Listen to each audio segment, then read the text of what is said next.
ಏನಾಗಿದೆ, ಮೊನ್ನೆ ಇಂದಿನ CWRC ಕೊಟ್ಟಿದ್ದು, CWMA ಕೊಟ್ಟಿದ್ದು 30,000 ಕ್ಯೂಸೆಕ್ಸು 15 days ಕೊಟ್ಟಿದ್ದು.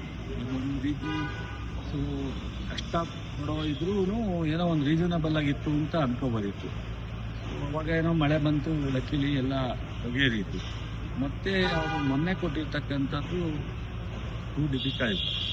ಕಾರಣ ಸೊ 12,000 ಪರ್ ಡೇ ಅಂದರೆ ಹೆಚ್ಚು ಕಡಿಮೆ. ಸೊ 15 days ಅಂದರೆ 15 TMC.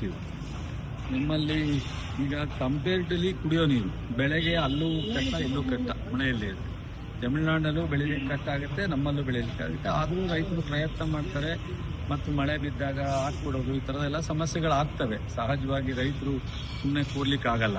ಬಟ್ ಆದರೆ ಅದೆಲ್ಲಕ್ಕಿಂತ ಹೆಚ್ಚಾಗಿ ಕುಡಿಯೋ ನೀರಿಗೆ ನಾವು ಮೊದಲು ಪ್ರಿಯಾರಿಟಿ ಕೊಡೋದಾದರೆ ಈಗಿರ್ತಕ್ಕಂಥ ಸ್ಟೋರೇಜು ತಮಿಳ್ನಾಡಲ್ಲಿ ಜಾಸ್ತಿ ಕಂಪೇರ್ ಟು 40-50% ಸ್ಟೋರೇಜು ಅಲ್ಲಿ ತೋರಿಸ್ತಾ ಇದೆ, ಇಲ್ಲಿ 20-30% ತೋರಿಸ್ತಾ ಇದೆ. ಸೊ ಇಷ್ಟಿದ್ದಾಗ ಬಹುಶಃ CWRC CWMA ಹಾಕಿ ಮೊದಲು ಕುಡಿಯೋ ನೀರಿಗೆ ಅದು ಸಫಿಷಿಯೆಂಟ್ ಇದ್ದಾಗ ಇಲ್ಲಿ ಕುಡಿಯೋ ನೀರಿಗೆ ಸಫಿಷಿಯೆಂಟಾಗಿ ಕೊಟ್ಟು ನಂತರ ಹೋಗ್ಬೇಕು. ನಾವೇನಾಗಿದೆ ಈ ಸರಿ ಮಳೆ ಸೊ ಆಗಸ್ಟು ಸೆಪ್ಟೆಂಬರಲ್ಲೂ ಕಷ್ಟ ಇದೆ ಅಂತ ಪ್ರಿಡಿಕ್ಷನ್ ಇದೆ. ಸೊ ನೆಕ್ಸ್ಟ್ ಜೂನ್ವರೆಗೂ ನಾವು ಕುಡಿಯೋ ನೀರಿಗೆ ಇಟ್ಕೋಬೇಕಾಗಿದೆ. ನಮ್ಮಲ್ಲಿ ಕಾವೇರಿ ಬೇಸಿನ್ನಲ್ಲಿ ಸೊ ಬೆಂಗಳೂರು ಒಂದೇ ಅಲ್ಲ, all district head quarter, taluk head quarter, ತಮ್ಮ ರೂರಲ್ಲೂ ಸಹ ಸ್ಟಾರ್ಟ್ ಆಗಿದೆ ಕಾವೇರಿ ಬೇಸಿನ್ನಲ್ಲಿ. ಇವೆಲ್ಲ ಇರೋದ್ರಿಂದ ಬಹುಶಃ ಇದು ಭಾಳ ಒಂದು ಸ್ಥಿತಿ ಗಂಭೀರವಾದಂಥದ್ದಿದೆ. ರೈತರು ಈಗಾಗಲೇ ನಿನ್ನೆಯಿಂದನೇ ಗಲಾಟೆ ಪ್ರಾರಂಭ ಮಾಡಿದ್ದಾರೆ. ಸಂಘಟನೆಗಳಿಗೆಲ್ಲ ಇಲ್ಲ, ಮಂಡ್ಯದಲ್ಲೂ ಕೂಡ ಇದೆ. ಸೊ ನಮ್ಮ ಮುಖ್ಯಮಂತ್ರಿಗಳು ಮತ್ತು ನಮ್ಮ ನೀರಾವರಿ ಸಚಿವರು ರಾಮಲಿಂಗರೆಡ್ಡಿಯವರು ಈಗಾಗಲೇ ಡಿಸ್ಕಷನ್ ಮಾಡಿ, ಲೀಗಲ್ ಅಂತ ಡಿಸ್ಕಸ್ ಮಾಡಿ, ಲೀಗಲ್ ಟೀಮು, ಟೆಕ್ನಿಕಲ್ ಟೀಮು ಎಲ್ಲರೂ ಡಿಸ್ಕಸ್ ಮಾಡಿ ಸುಪ್ರೀಂ ಕೋರ್ಟ್ನಿಂದ ಹೋಗಬೇಕು ಅನ್ನೋ ಒಂದು ಇದರಲ್ಲಿ ಇವತ್ತು 5:15 ಒಂದು ಮೀಟಿಂಗ್ ಇದೆ ಅಂತೆ. ಎಲ್ಲ ಪ್ರಿಪೇರ್ ಆಗ್ತಾ ಇದೆ. ತಮಿಳ್ನಾಡು ಅಪ್ಲಿಕೇಶನ್ನು 17th ಏನೋ ಬರುವಂಥ ಅವಕಾಶ ಇದೆ.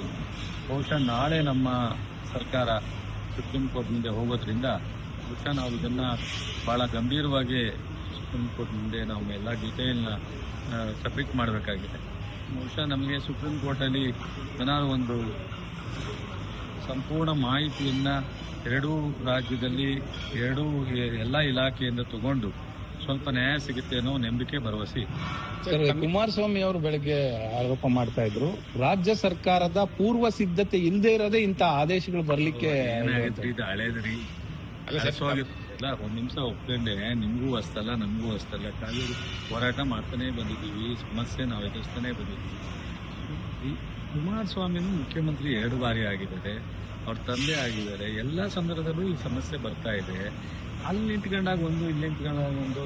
ರಾತ್ರಿ ಹೊತ್ತು ನಾವು ಡ್ರಾಮಾ ಮಾಡೋಣಾಗ ದುರ್ಯೋಧನ ಪಾತ್ರ ಒಂದಾಗಿರುತ್ತೆ, ಇನ್ನೊಂದು ಕೃಷ್ಣನ್ ಪಾತ್ರ ಒಂದಿರುತ್ತೆ, ಇನ್ನೊಂದು ಅರ್ಜುನನ ಪಾತ್ರ. ಎಲ್ಲ ಈ ರಾಜಕಾರಣಿಗಳು ಹೌದು, ವಾಸ್ತವವಾಗಿ ನಮ್ಮ ರಾಜ್ಯದಲ್ಲಿ ಈ ಥರ ಸಮಸ್ಯೆ ಬರ್ತಾನೆ ಇದೆ ಎಲ್ಲರ ಕಾಲದಲ್ಲೂ. ಇದಕ್ಕೇನಾದ್ರು ಮಾಡಿ ಸೀರಿಯಸ್ ಆಗಿ ಸರ್ಕಾರ ಫೈಟ್ ಮಾಡಿ, ನಾವು ಏನಾದ್ರು ಇದ್ರೆ ಸಲಹೆ ಕೊಡ್ತೀವಿ ಅಂತ ಹೇಳಿದ್ರೆ ಅದಕ್ಕೆ ನೋಡೋದು. ಟೀಕೆ ಟಿಪ್ಪಣಿ ಮಾಡೋದ್ರಿಂದನೇ ನಾವು ರಾಜಕಾರಣ ಮಾಡ್ತೀವಿ ಅಂದ್ರೆ ಇದೆಲ್ಲ ಅಲ್ಲ. ಅವ್ರು ಹೇಳ್ತಾ ಇರೋದು ಸರ್, ತಮಿಳುನಾಡು ಮೇ ತಿಂಗಳಲ್ಲೇ ಬಂದು CWMA ಮುಂದೆ ಎಲ್ಲವನ್ನು ಹಾಕೊಂಡು ನಮಗೆ ನೀರು ಬೇಕು ಅನ್ನೋದು ಹೇಳ್ತಿತ್ತು. ಬಟ್ ನಮ್ ಕರ್ನಾಟಕ ಅವರಿಂದ ಇದು ಬರೋ ತನಕನೂ ಕೂಡ ಎಚ್ಚೆತ್ಕೊಳ್ಳಿಲ್ಲ. ಇದನ್ನ ನಾನು ಹೇಳೋದು, ಕಾಮನ್ ಸೆನ್ಸ್ ಇಲ್ವಾ ಅವ್ರಿಗೆ? ನಾನು ಅವ್ರ ಬಗ್ಗೆ ಮಾತಾಡಿದ್ರೆ ರಾಜಕಾರಣ ಬೆರೆಸ್ತೀರಾ? ಬೇಡ. 3-4 CWRC ಮೀಟಿಂಗ್ ಆಗಿದೆ. ಪ್ರಾರಂಭದಲ್ಲಿ 2-3 ಮೀಟಿಂಗ್ನಲ್ಲಿ ಅವ್ರು ಯಾವುದೂ ಆರ್ಡರ್ ಮಾಡಲಿಲ್ಲ. 3ನೇದೋ 4ನೇದ್ರಲ್ಲಿ ಮಾತ್ರ 3,500 ಆರ್ಡರ್ ಮಾಡಲಿಲ್ಲ. ಅದಕ್ಕಿಲ್ಲ ಅಂದ್ಬಿಟ್ರೆ ಫಸ್ಟು, ಸೆಕೆಂಡು, ಥರ್ಡಲ್ಲಿ ಅವರು ಆರ್ಡರ್ ಮಾಡಲಿಲ್ಲ. ನಮ್ಮ ಎಫೆಕ್ಟಿವ್ ಆಗಿ ವಾದ ಮಾಡೋದಕ್ಕೆ ಆರ್ಡರ್ ಮಾಡಿಲ್ಲ. ಆಮೇಲೆ 3,500 ಅವರು ಆರ್ಡರ್ ಮಾಡಿದ್ದಾರೆ. ಈಗ 12,000 ಮಾಡಿದ್ದಾರೆ. ಅದನ್ನ ಮಾಹಿತಿ ಅವ್ರು ಹೇಳ್ತಾರೆ, ಎಲ್ಲರನ್ನ ಮಾಹಿತಿ ಇಲ್ವೇನ್ರಿ ಅಂತ. ಹಂಗೆ ನಾನು ಒಂದು ಕೇಳಬೇಕಾಗುತ್ತೆ, ಮಾಹಿತಿ ಇಲ್ವೇನ್ರಿ ಕುಮಾರಸ್ವಾಮಿ ಅವರೇ ಅಂತ. ಯಾಕೆ ಹಂಗೆಲ್ಲ ಮಾತಾಡ್ತಾರೆ ಗೊತ್ತಿಲ್ಲ. ನಮ್ಮ ಮೇಲೆ ದೂರ ಬಿಟ್ಟು ಆ ಕ್ಷಣಕ್ಕೆ ರಾಜಕಾರಣ ಅವ್ರಿಗೆ ಫೇವರ್ ಆಗಲ್ಲ, ಅವ್ರ ಮೇಲೆ ದೂರ ಬಿಟ್ಟರೆ ನಮಗೆ ಫೇವರ್ ಆಗಲ್ಲ. ಎಲ್ಲರೂ ಸೇರಿ ಹೋರಾಟ ಮಾಡಬೇಕಾಗಿದೆ, ಎಲ್ಲರೂ ಸೇರಿ ಸ್ಟೇಟ್ ಉಳಿಸ್ಕೋಬೇಕಾಗಿದೆ, ರಾಜ್ಯ ಉಳಿಸ್ಕೋಬೇಕಾಗಿದೆ. ನೀರನ್ನು ಕುಡಿಯೋ ನೀರು ಕೊಡ್ಬೇಕು. ಅವರು ಅದೇ ಕುಡಿತಾರೆ, ನಾನು ಅದೇ ಕುಡಿತೀನಿ ನೀರು. ದಯಮಾಡಿ ಅದನ್ನೆಲ್ಲ ಬಿಟ್ಟು ಮಾಡೋದು ಒಳ್ಳೇದು ಅಂತ ನಾನು ಅನ್ಕೋತೀನಿ. ಹಾಗೂ ಮಾಡಿದ್ರೆ ಅವ್ರು ಮಾಡ್ಕೊಳ್ಳಿ ರಾಜಕಾರಣನ. ನಾವಂತೂ ಅವ್ರಿಗಿಂತ 100 ಸಾಲಿ ಹೇಳಕ್ಕೆ ತಯಾರಿದ್ದೀನಿ. ನಮ್ಮ ಕುಮಾರಸ್ವಾಮಿಯವರು ಏನು ಪ್ರತಿಭಟಿಸ್ತಾ ಇದ್ದಾರೆ, DK ಶಿವಕುಮಾರು, ನಮ್ಮ ರಾಮಲಿಂಗರೆಡ್ಡಿಯವರು, ಆ ಭಾಗದ ನಾವೆಲ್ಲರೂ ಅವ್ರಿಗಿಂತ ಬದ್ಧತೆ ಇದೆ. 100% ನಮ್ಮ ರೈತರ ಹಿತವನ್ನ ಕಾಪಾಡ್ತಕ್ಕಂಥದಕ್ಕೆ ನಾವು government of India central government ಮುಂದೆನೂ ಹೋಗ್ತೀವಿ, CWRC ಮುಂದೆನೂ ಹೋಗ್ತೀವಿ, CWMA ಮುಂದೆನೂ ಹೋಗ್ತೀವಿ, ಸುಪ್ರೀಂ ಕೋರ್ಟ್ ಮುಂದೆನೂ ಹೋಗ್ತೀವಿ. ಇದರಲ್ಲಿ ನೋ ಡೌಟ್. ನಾವು ದಯಮಾಡಿ ಅವರೆಲ್ಲರೂ ಸಹ ವಿರೋಧ ಪಕ್ಷದವರು ಕೈ ಜೋಡಿಸ್ತಾರೆ ಅನ್ಕೊಂಡಿದ್ದೀವಿ. ಕೈ ಜೋಡಿಸಿದ್ರೆ ನಮಗೂ ಅವ್ರಿಗೂ ಎಲ್ರಿಗೂ ಒಳ್ಳೆಯದು. ಸೊ ಇಲ್ಲ ರಾಜಕಾರಣ ಮಾಡ್ತೀವಿ ಅಂದ್ರೆ ಅವ್ರು ಮಾಡಲಿ, ನಾವಂತೂ ನಮ್ಮ ರೈತರ ಪರವಾಗಿ ನಿಲ್ತೀವಿ. ಅಲ್ಲ, ಇನ್ನೊಂದು